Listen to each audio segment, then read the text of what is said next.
Is this on? Hey guys, my name is Shawn Kanungo. I'm the author of The Bold Ones. I've spent my entire career in innovation and technology, and I'm super excited to bring you this video today. What I'm actually doing is bringing together two different keynotes. One from a bank, Bangor Savings Bank, that's out of Portland, Maine, and Jack in the Box, the incredible food company that was in San Diego. We shot all of these last week, and I put them together.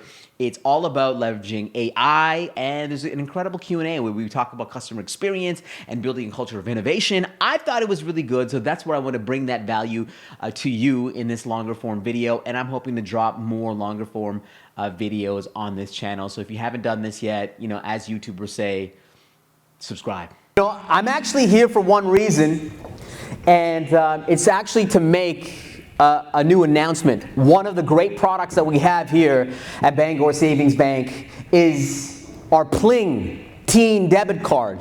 This card is represented by two incredible individuals, Ace and Cooper Flagg, and arguably the greatest export from Maine, this beautiful state of Maine, is Cooper Flagg, going into the Final Four this particular weekend.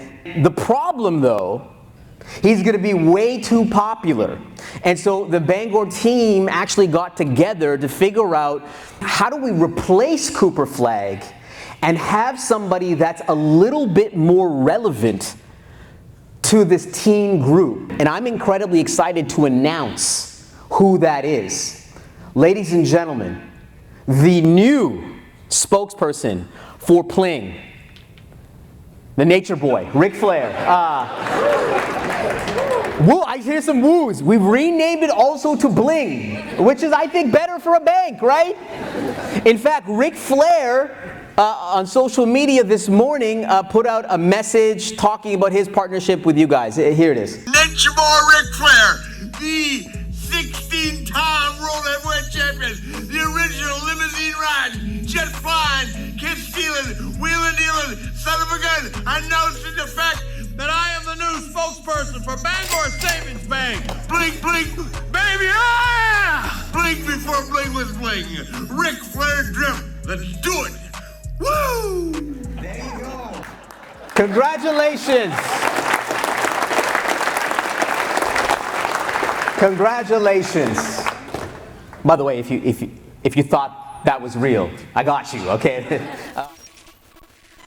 Agents. What is an AI agent? An AI agent is simply software that can autonomously get stuff done. And this is going to be incredible. Let me give you some real examples using something that's near and dear to us. So one of my favorite agentic platforms that has come out over the last number of months is this platform called Lovable. What you can do with Lovable is you come up with an idea and it will actually come up with an app for you.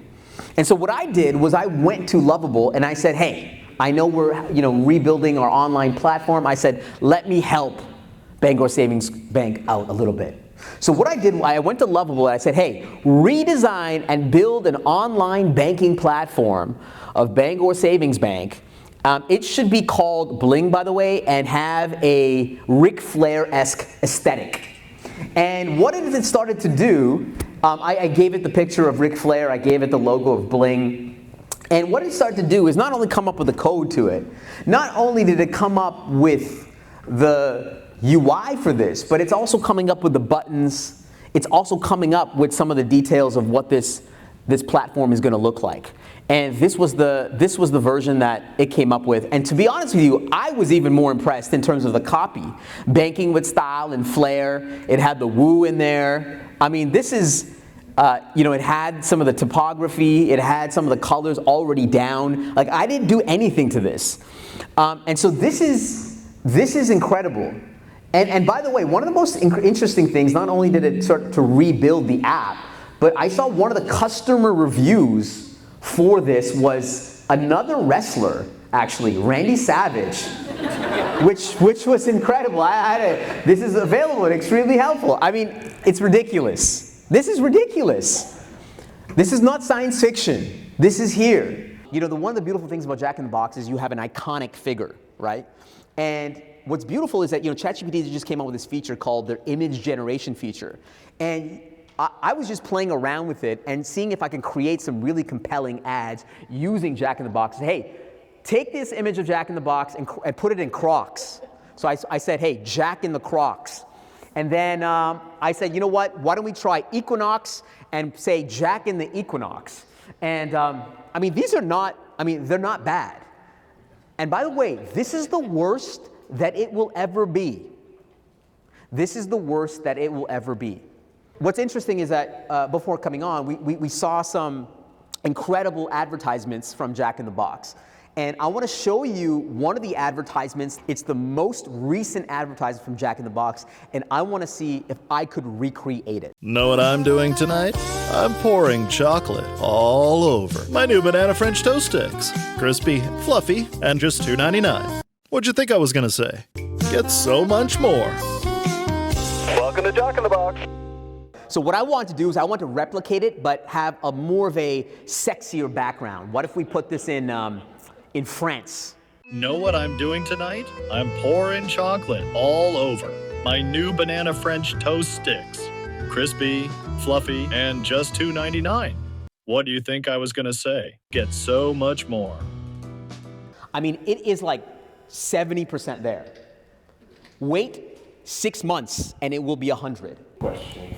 My question was, I really enjoyed your slide about culture and creating culture specifically, what you spoke to. But how do you sustain that culture in an environment that's ever changing? Yeah, love that. Thank you so much.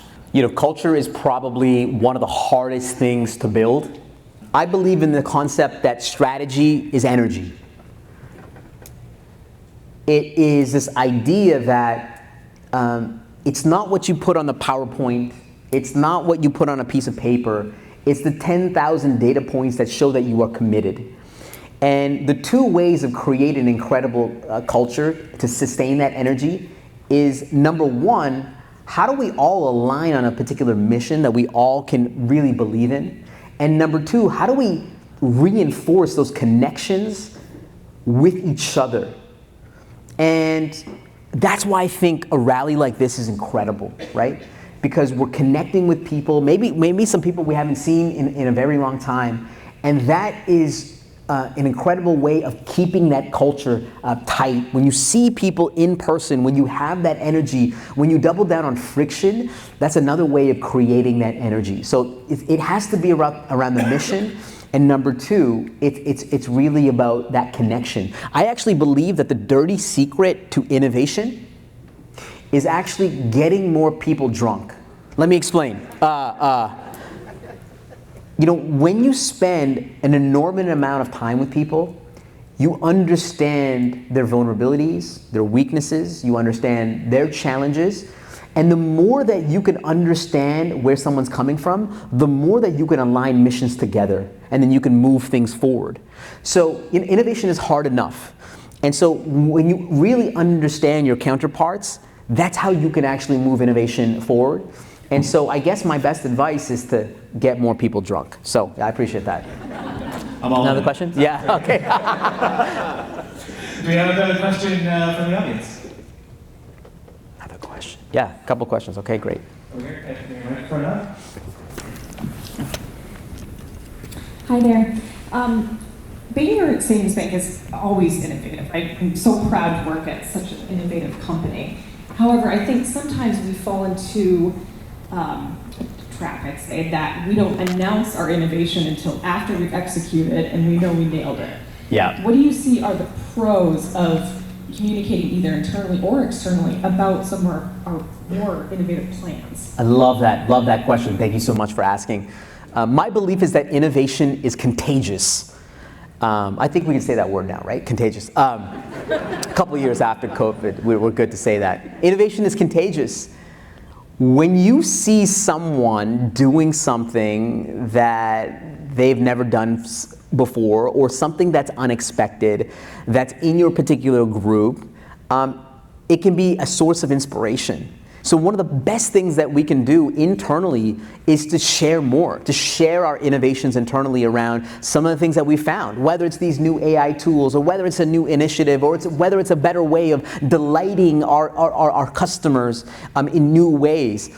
How do we share that? Not only in the onset, but how do we share that throughout the journey? And my belief is actually the dirty secret to this is how do we share our failures more openly, right? How do we share our experiments? And how do we incentivize the people that are actually taking shots? The more that we can incentivize the people taking shots, the more that other people will take shots. Just a quick story, the example with Dalibor. You know, so I worked at this company, Deloitte, for 12 years. I was leading their innovation group. One of the leadership meetings that we had, they wanted to praise the work that my team was doing around innovation. Now, truth be told, a lot of the innovations that we've tried were ambitious attempts. They were crazy experiments. A lot of them did not work. And what Dalibor did is he got everybody in the room to stand up and give me and the team a standing ovation. Now, that's the first standing ovation that I've ever gotten in my entire life. And at the time, I did not understand why, because a lot of the stuff were failed attempts. But I only realized it afterwards. When you incentivize the people that are taking shots, more people will take shots. It's amazing to share the wins and all the innovations, but it's even more powerful to share what did not work. So that's what I'd say to that. Thank you. There was a question there too, I think. You good? Okay. Another one over here. Okay, and we got a question there.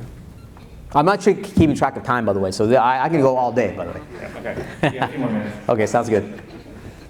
How are companies going to have to reimagine the customer experience as the world becomes more dominated by technology? Love that. Yeah, my belief is that customer experience will need to be reimagined in this AI world, just like many of our operations internally, sales, marketing, etc. To me, a great guiding principle is that graph of frictionless versus friction. And it's mapping the customer journey to say, what are parts of the customer journey that we can make incredibly frictionless, where it's efficient, it's fast, it's easy for the vast majority of our customers, and where are parts of that customer journey that we can slow down? And it's about trust and relationships and community building, like taking a look at that customer journey and saying which is frictionless and which is where we need to double down on friction. If you're in the middle, that's the black hole of mediocrity. The holy grail of customer experience has always been, how do we personalize the customer experience for that individual? And now with AI, you can start to do that and really understand your customers and what they want and the challenge that they prefer. So, I mean, and that's exciting. So you can still leverage technology around that. But to me, it's mapping out the customer experience and saying, where do we make things incredibly frictionless and where do we actually slow things down? So that's what I'd say to that.